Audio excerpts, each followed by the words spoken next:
Hello everyone, it's me, that divination witch. I hope you're all doing well, and I'm back with a witchy video, this time answering one of your questions. Now recently, this question was posed to me by one of you guys, asking about the similarities between Santa Muerte and Hecate, because this person basically has grown up with Santa Muerte and is worshipping Hecate at the same time, and they're asking, look, Sarah, are they the same person? Are they the same being? Well, let's answer the question. Let's get into it.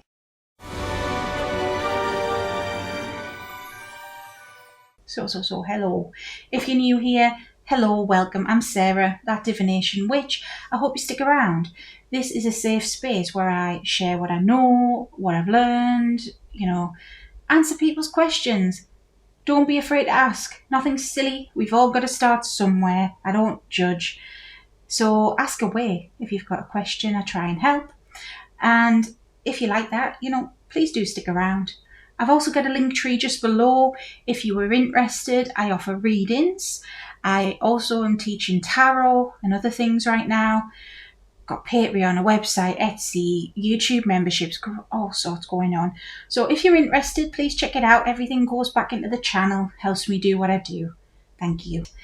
So I want to preface this first by saying I am not from a background or religion or culture where I have ever venerated Santa Muerte. I'm a white British woman, so I'm speaking from outside of that culture. But I respect all deities, no matter what culture they come from, whether they're from a closed practice or not, or whether it's Christianized or not. I respect everyone and everything. Even if the followers of that thing might not respect me in return, well, I still respect the people. The gods, the deities, the spirits. Because I've learned that in life, I wasn't always so respectful. There was once that I used to slag Yahweh off, for example. And I realised, actually, should I be doing that? No, not really. That's something for another time to talk about. So that's why I'm prefacing this. So if you are from one of the backgrounds or a culture that respects Santa Muerte, please know anything I say, I don't want to be disrespectful. I do have some knowledge of Santisma, but not too much, So if you have any first-hand accounts of working with her, of worshipping her, of experiencing her energy, more than interested in what you've got to say, please put it in the comments. Help everyone out. If people are curious about her, help each other out. I encourage that. Just keep it respectful, obviously. But if you have any first-hand accounts of her, help a sister out. Okay, so I can see why, however, from what I know of her, why people would think maybe they are the same. If they're not the same, they're very similar. This is something I'm coming to learn, so I'm going to try and explain. So first, a background on Santa Muerte, if you don't know who she is. So Santa Muerte is otherwise known as Saint Death. A lot of folk Catholics respect and venerate her, especially Hispanic folk Catholics, South America, Mexico. She's basically a patron saint to people. She gets a bad rep sometimes because she is associated with certain families and gang sort of culture. But that's not all she is. She spans the entire world, although her origins may be from South America. She's everywhere. Now, apparently, I don't think the Catholic Church themselves recognise her. I'm not 100% on that. And from my knowledge and my experience with her, which is for another video, because I have met her for other people several times, she was originally an Aztec death goddess. I forgot the name. I apologise about that. but it would make sense if that is indeed true, because a lot of Catholicism can be linked to older religions, older practices. When people were forced to adopt Christianity, it was like, be a Christian or be unalived. So a lot of traditions all over the world took their gods and assimilated them with a Catholic saint. A big prime example of this is Saint Brigid from Ireland. Saint Brigid, I've spoke about her on the channel before. She was once a Celtic goddess that was assimilated into the Irish Catholic sort of church and roots, and then just Catholicism. And I believe as well there's Maman Brigitte from voodoo, Haitian voodoo traditions, who is also assimilated with her, you know. So this happens across the world, across cultures, is what I'm trying to say. So it wouldn't shock me if her origins, Santa Muerte's origins, was something like that. But again, like I prefaced at the start, I don't have enough knowledge of her worship to know the full ins and outs, but that's what I do know in a nutshell, which is what I'm giving you guys, just a brief version. So she's respected by many sorts of people from many walks of life, and some walks of life are a bit more dark, let's say, than others, you know, and that's what maybe gives her a bad rep. But that doesn't mean we've got to separate the followers from the deities sometimes, you know, or the followers from the spirits. That's what I've learned with Yahweh. You know, although there's a lot of toxic Christians out there, not every Christian is bad. I've had Christian witch friends. You know, I've had some lovely experiences with Christians. A lot of us have had a bad rap with them for the minority, really, in the grand scheme of things. Doesn't make every single one bad. So this is what I mean by respecting spirits regardless, okay? Just because some people who may worship a spirit are dicks doesn't mean all are. So Santa Muerte herself, yes, she is venerated by many people from many walks of life. And it is said that she was once an Aztec death goddess, underworld goddess. So there's that connection there. And she is known as Saint Death.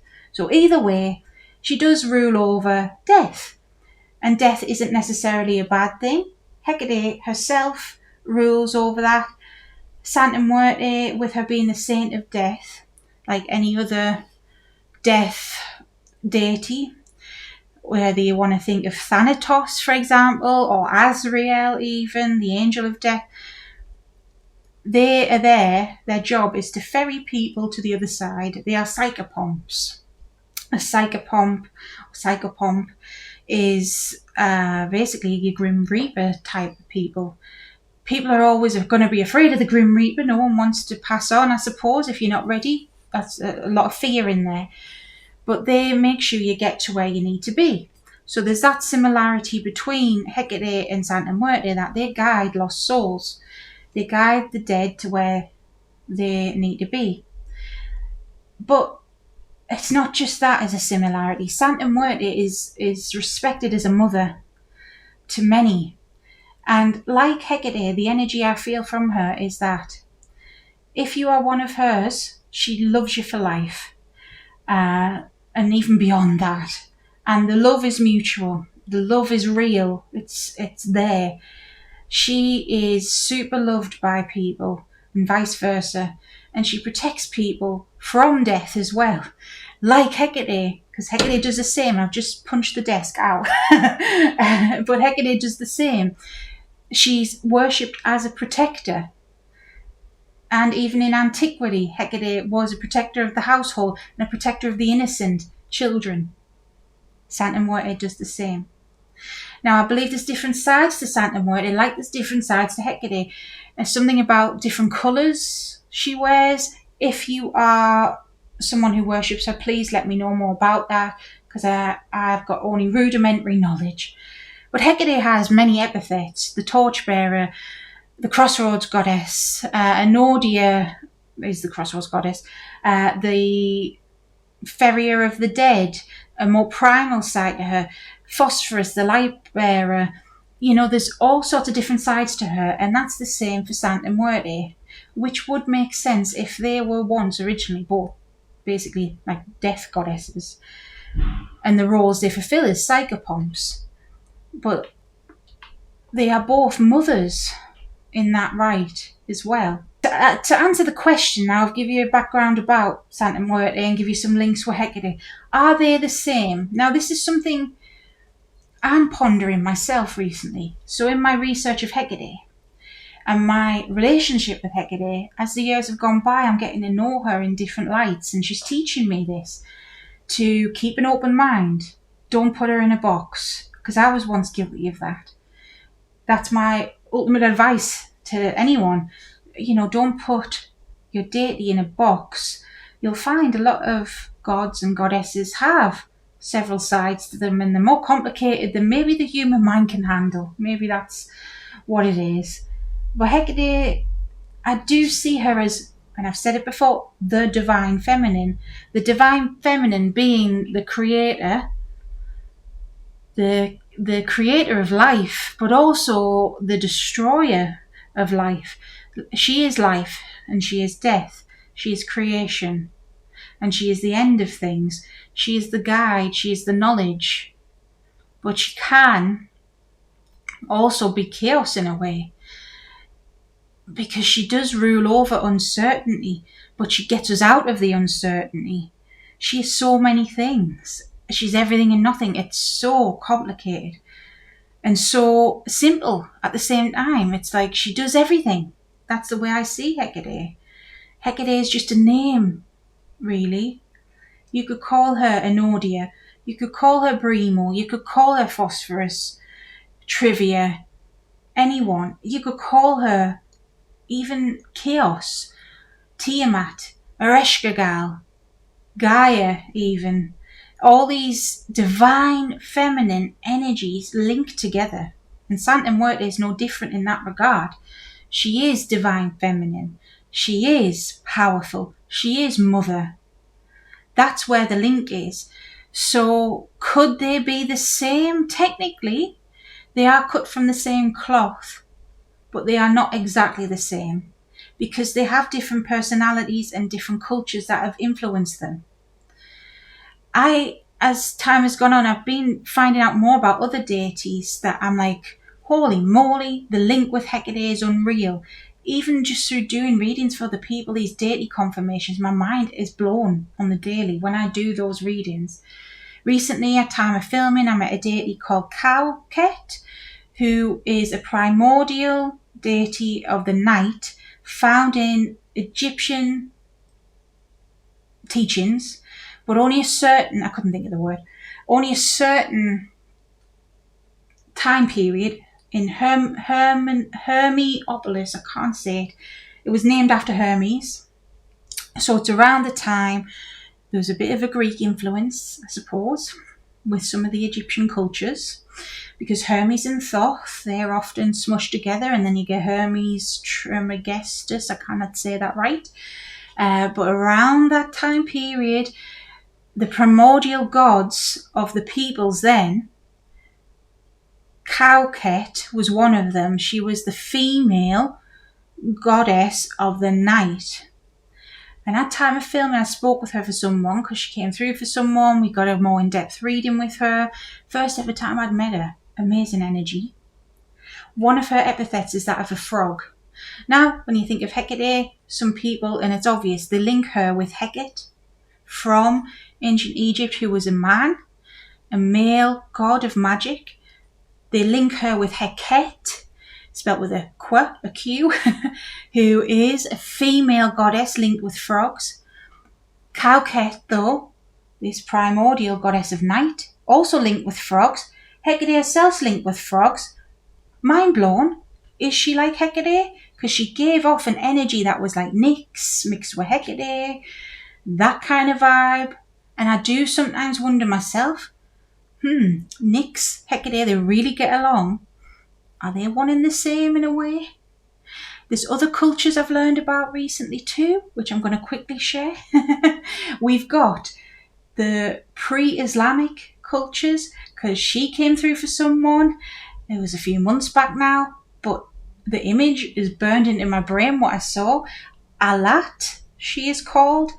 And I found out that she is sometimes known as one goddess, sometimes known as three goddesses, but it's a triple goddess of pre-Islamic times, mother, maiden, crone archetypes, and she just had Hecate vibes. The statue I saw, picture statue of her, was three ladies and a lion, and that links back to Inanna and Mesopotamian things, and I'm like, oh my god, my mind's being blown. And then I will have to do a video about this separately, because I do get a few people asking about Kali. Kali Ma Kali.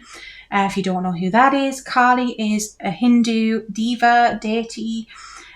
She is the divine, well, part of the divine feminine, a goddess of destruction. She is a warrior. She's feminine rage. She's the dark goddess. And a lot of Westerners have adopted her ideals. She reached out to me once, but I kindly said no. I just didn't feel it was right. But I love her to bits. I respect the heck out of her. I think she is an amazing archetype. I've learned more about Hinduism. I'm no pro-expert. You guys, let me know if you are a pro-expert on that. Again, if you are a Hindu or if you know more about it, put it in the comments. Help each other out. But I discovered that the goddess Durga, who is the divine feminine, I believe, of Hinduism, she was reborn about 9 times. Parvati is one of those incarnations of her. Well, one of the times she was reborn was Kali, and the symbolism of the goddess Durga being the divine feminine, I'm just thinking, is she mother? Is she Hecate? There's loads of different things. So when it comes to the divine feminine and symbolism of Hecate, I am finding it everywhere, guys, is what I'm trying to say. She is everywhere. She is more than just Hecate. She could be Santa Muerte. Yeah, she could be Durga or Kali or Alat or Hecate or Hecate, or, she could be so many names. Does it matter at the end of the day? Not really. The only thing that matters is the personality we're presented with. So to answer the question to this person, because it wasn't as cut and dry maybe as you thought, wasn't as clear, because it's not clear at the end of the day, but this is what I'm learning and what I want to share with you guys, that the divine feminine is one and the same everywhere, kind of thing. A lot of symbols cross over, and that's for a reason, because it's the same mother energy, the same core, but what branches out to you, what you need, is a bit different. Little nuances depending on the culture and the background, time period, etc. Everything as to where they came from and what humans created. Because let's think about it like this as well. Humans can create what's called egregores. I've got videos about egregores on the channel. Egregores are thought forms. They are belief in something, and that can manifest into a real thing, real in a spiritual capacity. A good example of an egregore is Santa Claus. All the kids that believe in Santa Claus and the magic of Santa, manifests the spirit of Santa to be real. And even if you are not fully invested in what I believe, and even if you're a bit skeptical, you can't deny there's a magic around that time of year, whether you're Christian or not. The holidays, it's like this certain family magic. Even if you don't have the best of families, I've had some sad Christmases before, if you're lonely and stuff, there's still something in the air. There's still something there that is this mass belief. That's what I believe a lot of beings are. So if you think about it this way, we are powerful, that we can influence what's already there and create, different versions of something. So in a nutshell, because I'm rambling a bit, Are Santa Muerte and Hecate the same? Not precisely the same. They are not carbon copies of each other. They do have different personalities and different ways of going about things, but are they from the same family, let's say, the same pool? Yes, I would say that. Share a lot in common, similar ideals, symbols, symbology, whatever you want to call it, symbolism. All there. And there are other deities as well, similar. So, yeah, similar, not the exact same, but you've definitely got some powerful energies around you, person that asked that. And it could be just a case of, look, Santa Muerte may be with you because of your ancestry, and all your ancestral spirits will be there as well, because that's me in the Norse deities, like Frigg, for example. She's with me because of my ancestry. Frigg herself shares a lot in common with Hecate. They too could be from the same source material, let's say. But I still have Hecate in my life as Hecate because I need to know her as that. Because there's lessons that I need to learn from the energy as Hecate, as the manifestation, the personality of Hecate. So that's kind of the way it works. I hope that made sense. Again, feel free to comment. Just keep it all nice. If you've got more info on Santa Muerte, on Kali, on Durga, on anyone I've mentioned, plop it in the comments. I'm happy to learn. Let's help each other out. Hope this was interesting. I will speak about Santa Muerte and my experiences with her at one point. She is on the list to speak about. I have confirmed her for people before. She really is a fierce lady, but fiercely protective and fiercely loyal as well. If there's anyone else you want me to talk about or any other questions you've got, hit me up. Let me know. If you made it this far, you may as well hit subscribe. And until next time, stay safe, stay witchy. Bye.